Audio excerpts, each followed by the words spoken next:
Słuchajcie, dla wielu ludzi to jest niespodzianka, że Norman wraca do organizacji Fame, bo wiemy, jak kilka lat temu gdzieś ta przygoda się zakończyła, więc możemy sobie o tym wszystkim pogadać. For many fans, it's surprise that you are here once again. So tell me more details about this comeback, about negotiations. Well, long story. I don't want to talk too long because, but Philip, my manager, you know, Philip Bankowski, you know, he organised everything. He was the one that got me back to the Fame MMA, and he's the same manager of my opponent. So I think this how he got this fight set up was because, you know, I can get you back to the Fame MMA. You can fight against the guy I know, because they ask him, who can Norman fight? And he said, okay, he can fight the boxer guy. So this is how we agreed, and the rules was just to be all boxing. I says, why did I fight the boxer? Just boxing? Don't make sense. Let's fight boxing, K1 boxing or something like this. And back and forth a little bit, and then because before I was signed with the Clout MMA, and then some things happened there, we got away from the contract, and Philip says, okay, we're going to Fame. So he did it mostly. I never really did anything. He was one who got me back to the Fame MMA, and so I don't speak with the organisations too much now, because if I speak with organisations, I argue, and then it's fuck you, fuck you, fuck you, fuck you, and then no deal's done, we're gone. So Philip can deal with it. Let's talk about Philip, because why you made that decision to change a manager? Maybe you have to. Yeah, because Philip is a proper professional sports agent guy. You know, the guy I had before, he's football guy, you know. And Philip's been doing this for a long time. He knows what it's all about. He fights too. He looks after fighters, and he's smart in this business too. That's his game. So, and especially me coming to Poland, where I don't speak the Polish yet. If I could speak the fluent Polish, maybe I could deal better, you know, talking, you know. And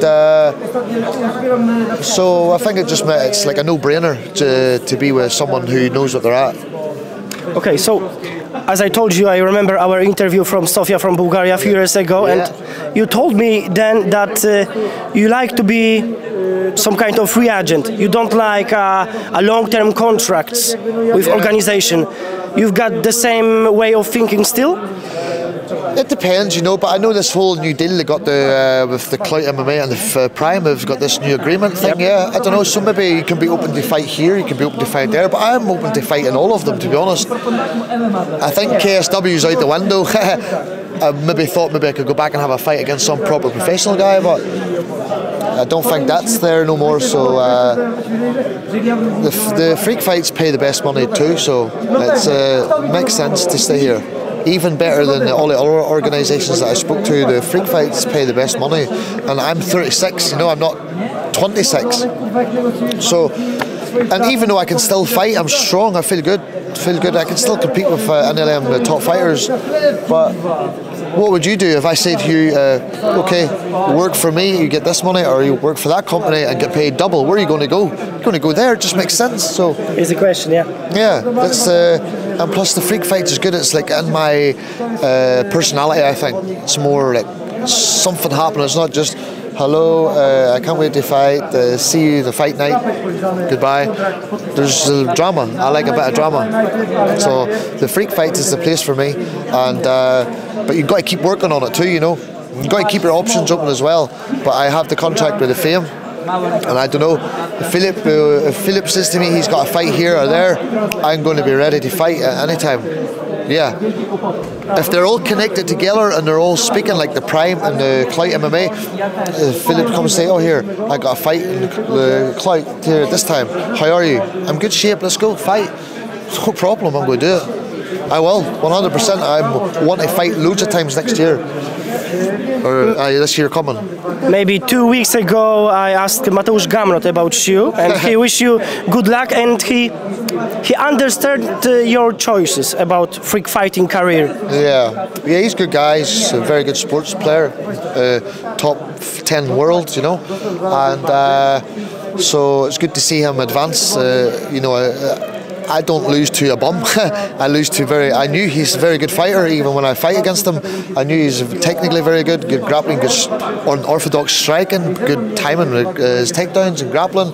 I like watching him too. You know, he's very good, and you know, possibly he could maybe fight for the belt. You know, he could fight someone, you know, that's in line.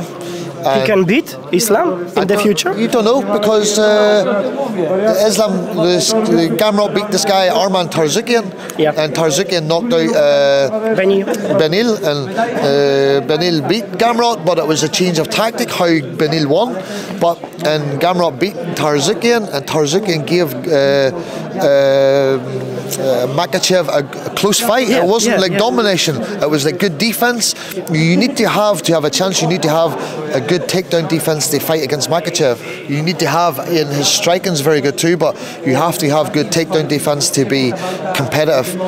And Arman gave him a close fight. His first fight in UFC, he fought against Makhachev. So who's to say Gamrot cannot give Makhachev a good fight? I think he can, but people say, no, you get smashed. This is people who don't know what they're talking about. Someone who have very good, strong grappling will give him a tough fight. Will give Makhachev a tough fight. I know for a fact, yeah. Someone with good wrestling and good takedown defense, I'll give the Makhachev a tough fight. Yeah, for sure. Yeah, for sure. So I wish him the best. Good to see you, and all the best. Before this time when I fought the Gamrot, I don't have nothing against it, really. It's all the promotion wanting you to talk shit and fucking say all this bullshit and make you out a real bad guy, you know. And some stuff gets nasty, you know.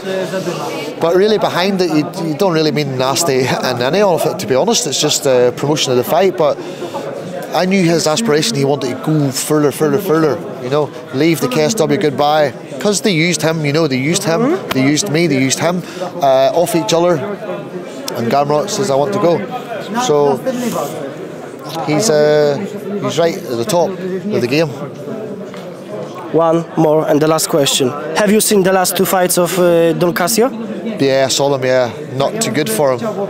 I don't think this damage is too good for his brain, because this was not like decision loss, this was like finished and badly. Dropped, come up, and it looks like he's not recovered the two times. MMA gloves, it's not the best idea for Don Casio. Yeah, I don't think so. The MMA gloves, the boxing gloves maybe, you know, is probably more for him, but if they want me to fight him in the big gloves, we could maybe come to an agreement. I would fight him in the bigger gloves, but the gloves we fight in were like amateur boxing gloves. They were still here, big.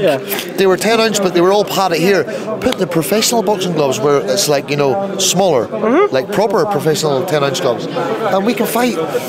But if the offer is good, I'll fight him, no problem. I don't need to fight him, but if they come and say, Norman, here, fight Don Casio, here, there's your fight purse, of course I'm going to do it, because I think next year I try to open up my own gym too. So I need to get as much money as I can to be able to open my gym. You know, that's what I want to do, open my gym and train people. Because you're not going to fight forever, and you know, the fight game don't last too long, you know, and you've got to look in the future what's going to happen after. Where before I would never look like that there. I would just be like, just take each fight, spend the money, fight, spend. But now you have to be, fuck, here, I could train people to fight. Bring people to fight shows, train people, have some people help me coach too. And I think this is a good thing to, if you get something to focus on, I think it's really good for your mind too, because it keeps you wake up every day, not just I go training, wake up because you're not going to fight forever. Wake up, here, right, let's go to the gym, let's train people, let's turn some guys, normal people, into animals. You know, strong fighters. Turn some young boy from the street, turn them into a machine. Thank you, good to see you again here in Fame, good luck. Dziękuję.